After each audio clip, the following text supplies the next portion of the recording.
ഇതെല്ലാം അവരാണ് ഇതിന്റെ ഉത്തരവാദി, ഇവരാണ് അതിന്റെ അവരാണ് അതിന്റെ ഏറ്റവും കൂടും പാവും.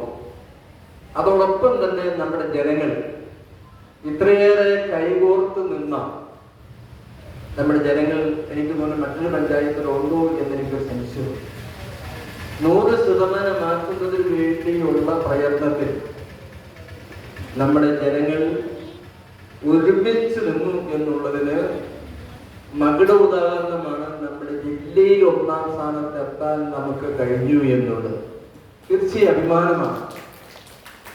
അതോടൊപ്പം തന്നെ നമ്മുടെ വിവിധ സ്ഥാപനങ്ങൾ, നമ്മുടെ ടെക്നിക്കൽ സ്കൂൾ ഉൾപ്പെടെ നമ്മൾ പറഞ്ഞിട്ടുള്ള കാര്യങ്ങൾ നമ്മൾ കത്ത് കൊടുക്കുമ്പോൾ അത് അതിൻ്റെ അർത്ഥത്തിൽ ഉൾക്കൊണ്ടുകൊണ്ട് നമുക്ക് പൂർണ്ണമായ പിന്തുണ അറിയുന്നു. എന്ത് ഞങ്ങൾ ചെയ്യണം ഇനി എന്ന് നമ്മൾ പറയുകയും അതോടൊപ്പം തന്നെ നമ്മുടെ മറ്റ് ചർച്ചകളും അതോടൊപ്പം തന്നെ നമ്മുടെ ബോയ്സ് അടക്കം മറ്റ് സ്ഥാപനങ്ങളടക്കം നിരവധി പേരുണ്ട് ഒരു ഒപ്പത്തിനൊപ്പം നിൽക്കുന്നവരാണ്. ഇന്നലെ അവസാനം ഞങ്ങൾ സെലക്ട് ചെയ്യാൻ നോക്കുമ്പോൾ ഏത് സെലക്ട് ചെയ്യണമെന്നൊരു തരത്തിലേക്കുള്ള കാര്യങ്ങൾ അവസാനം നൽകി. ഇന്ന് മറ്റേ സ്ഥാപനങ്ങൾ തിരഞ്ഞെടുക്കുവാനായിട്ടുള്ള ഒരു ശ്രമത്തിൽ നമ്മൾ പലതും നോക്കുമ്പോൾ മറ്റേ മുസ്ലിം പള്ളികളുണ്ട്, മറ്റ് ക്രിസ്ത്യൻ ചർച്ചുകളുണ്ട്, അമ്പലങ്ങളുണ്ട്, മറ്റ് ദേവാലയങ്ങളുണ്ട്.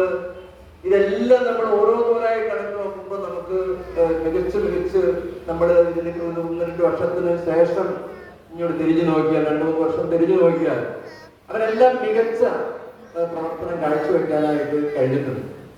ഇനിയും നമുക്കൊരു ബഹുദൂരം മുന്നോട്ട് പോകുന്നത് വലിയ സൂചിപ്പിച്ചതുപോലെ നമ്മൾ 80%, നമ്മൾ 90%. 100% എന്ന് പറയുമ്പോൾ 90%. കുറച്ച് പോരായ്മകൾ നമുക്ക് ഇനിയുമുണ്ട്. അത് ചില സാഹചര്യം കൊണ്ട് 2-3 മാസമായിട്ട് ചില പ്രശ്നങ്ങളും അതുപോലെ പഞ്ചായത്തിന്റെ ചില പ്രവർത്തനങ്ങളും ഒക്കെയായി വന്നപ്പോൾ നമുക്കത് പൂർണ്ണമാക്കാനായി കഴിഞ്ഞില്ല. അല്ലെങ്കിൽ പൂർണ്ണമായിട്ട് തന്നെ നമ്മുടെ ആഗ്രഹം എല്ലാം പൂർണ്ണമായി പ്രഖ്യാപിക്കാൻ വേണ്ടിയാണ് നമ്മൾ കാത്തിരുന്നത്. അല്ലെങ്കിൽ 126 അതിനാദ്യം നമ്മൾ പ്രഖ്യാപിച്ചു പോയി. കുറച്ചുകൂടെ നമുക്ക് ആക്കിയിട്ട് പ്രഖ്യാപിക്കാൻ എന്ന തരത്തിലാണ് നമ്മൾ ഇരുന്നത്.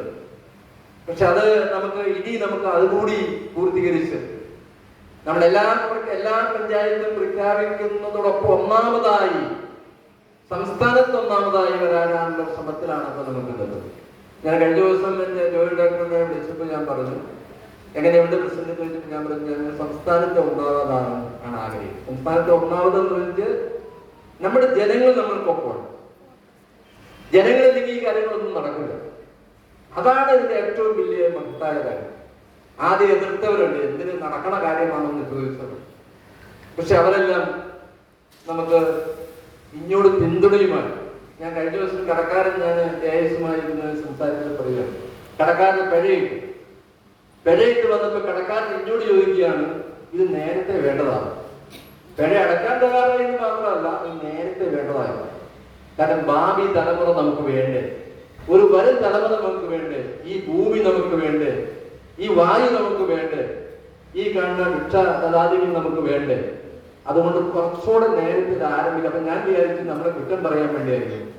പക്ഷെ പൈസ ഇടാൻ തീരുമാനിച്ചിട്ട് എത്ര വേണമെങ്കിലും ഇട്ടോളൂ, ഇത് ഞാൻ പൈസ അടയ്ക്കാൻ റെഡിയാണ് എന്ന് പറയുന്ന വ്യാപാരി വ്യവസായികൾ വരെ നമ്മുടെ പഞ്ചായത്തിൽ ഉണ്ടായി എന്ന് പറഞ്ഞപ്പോൾ ഞങ്ങളത് കേട്ട് അത്ഭുതത്തോടെ ഉള്ളിൽ പറഞ്ഞു, സന്തോഷത്തോടെ പറഞ്ഞു, ഇങ്ങനെയുണ്ടോ ആളുകൾ എന്ന് നമ്മൾ പറഞ്ഞു.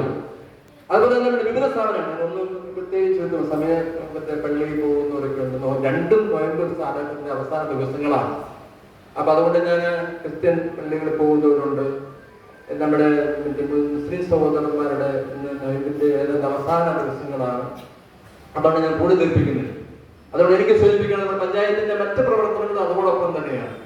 ഇന്ന് നമ്മുടെ പഞ്ചായത്തിന്റെ ഈ ബുദ്ധിമുട്ടുകളൊക്കെ ഉണ്ടെങ്കിലും ഇന്ന് നമ്മുടെ അവസാന കണക്കെടുക്കുമ്പോൾ നമ്മുടെ എക്സ്പെൻഡിച്ചർ ചെലവിലും ഏതാണ്ട് ഇപ്പൊ ഞാൻ രാവിലെ കുറച്ച് ചോദിച്ചപ്പോൾ നമുക്ക് 1ാം സ്ഥാനത്തെ ജില്ലയിൽ വരുന്ന 100% ചെലവഴിച്ച് പഞ്ചായത്തിലേക്ക് വരുന്ന 1000-ലേക്കാണ് പോകുന്നത്. അതിൽ കുറെ അപ്ഡേഷൻ കൂടെ വരാനുണ്ട്.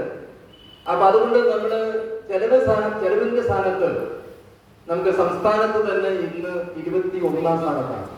എന്നുവെച്ചാൽ 10,200 സിസ്റ്റം തദ്ദേശ സ്വയംഭരണ സ്ഥാപനമുള്ള സ്ഥലത്തിൽ നമ്മുടെ ചെലവഴിച്ചുള്ള 21ാം സ്ഥാനത്ത് നമ്മൾ സംസ്ഥാനത്ത് നിൽക്കുന്നു. ജില്ലയിൽ നമ്മൾ 2-3 ആയിട്ട് ഇങ്ങനെ പിടിച്ചടിച്ചു നിൽക്കും. 2 ഇന്നലെ, അത് ഒന്നായിലേക്ക് വരാനുള്ള സമയത്ത് നമുക്ക് ഇതെല്ലാം ഞാൻ പറഞ്ഞല്ലോ, ജനപ്രതിനിധികളെ പൂർണ്ണമായ ഞാൻ ഒരാളെ മാറ്റി നിർത്തിക്കൊണ്ട് പറയും. ബ്ലോക്ക് പഞ്ചായത്താണെങ്കിലും ജില്ലാ പഞ്ചായത്താണെങ്കിലും മറ്റ് ജനപ്രതിനിധികളാണെങ്കിലും നമ്മുടെ വാർഡ് മെമ്പർമാരാണെങ്കിലും എല്ലാ കാര്യത്തിലും ഒരുമിച്ച് ഒരു മനസ്സോടു കൂടി പ്രവർത്തിക്കും. എല്ലാ വാർഡിലും എക്സ്പെൻഡിച്ചർ ആവേണ്ടത് നമുക്ക് 100 പറ്റുന്നുണ്ട്. അതുപോലെ ആക്കിക്കൊണ്ടാണ് നമ്മുടെ ടാക്സ് പിരിവ് ഇന്ന് തിങ്കളാഴ്ച കേസ് മാർട്ട് ആരംഭിക്കുക. സർക്കാർ ഇന്ന് ടാക്സ് പിരിവിന്റെ ഏറ്റവും പ്രധാനപ്പെട്ട ദിവസം നാളെയാണ്. നാളെ കഴിഞ്ഞ പിന്നെ അവർക്ക് പഞ്ചായത്ത് നടക്കാൻ കഴിയും. അപ്പൊ അതുകൊണ്ട് നാളെ നമ്മുടെ ടാക്സ് നികുതി പിരിവിന്റെ കാര്യത്തിൽ നമ്മൾ കഴിഞ്ഞ 4 വർഷമായി 1ാം സ്ഥാനത്താണ്. 100-100 എക്സ്പെൻഡിച്ചറിന്റെ കാര്യത്തിൽ 100-100. അപ്പൊ ഈ ദിവസം കൊണ്ട് നാളെ കൂടി ഇന്നും നാളെ കൂടി നമുക്ക് സമയം നമ്മുടെ അയൽക്കത്തുള്ളവരോട് പറയണം, കുറച്ച് പൈസ ഉള്ളെങ്കിലും അത് ഇന്നും കൊണ്ട് നാളെയും കൊണ്ട് അടക്കാനുള്ള സൗകര്യം കൂടി നിങ്ങൾ ഉണ്ടാകണം എന്നാണ് എനിക്ക് പറയാനുള്ളത്. ഞാൻ അവസാനിപ്പിക്കുന്നു. ഒരിക്കൽ കൂടി ഞാൻ പറയട്ടെ, ഈ അവാർഡുകളെല്ലാം നൽകുന്നത് ഹരിതകർമ്മ സേനയ്ക്കാണ്. ഈ അവാർഡെല്ലാം വിതരണം ചെയ്യുമ്പോൾ അത് പൂർണ്ണമായി അവർക്ക് വിതരണം ചെയ്യുന്നു വെച്ചാൽ അതിന്റെ വിതരണക്കാർക്ക് കാരണമായിട്ടുള്ളവർക്കാണ് ഈ അവാർഡുകളെല്ലാം കൊടുക്കുന്നത്. ഞാൻ അവരെ പലപ്പോഴും അവരോട്